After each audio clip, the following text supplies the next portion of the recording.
ਤਾਂ ਰੱਖੋ ਜਿਹੜੇ ਮੈਂ ਟੱਪਾ ਦੇ ਲਵਾਂ। ਜਗ੍ਹਾ ਨਰਮ ਕਰ। ਫੈਸਲੇ ਕੀ ਹੋ ਰਿਹਾ? ਟੋਇਆ ਕਾਹਦੇ ਲਈ ਹੋ ਰਿਹਾ? ਸਬਰ ਤਾਂ ਕਰ ਕੀ ਇਹਨੂੰ ਇੰਨਾ ਪੂਨਾ ਵੇ ਬਕਾਨ ਲਾਉਣੀ ਹੈ ਯਾਰ। ਬਕੈਨ ਕਿਹੜੀ ਲਾਣੀ ਆ? ਕਿਉਂ ਲਾਣੀ ਆ?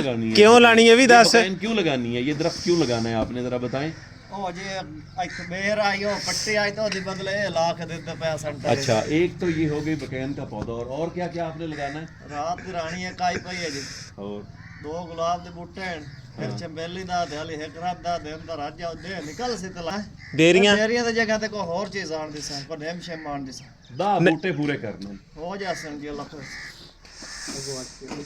ये थोड़ा तले करके ला ओके जी अल्लाह। और लाया कई यार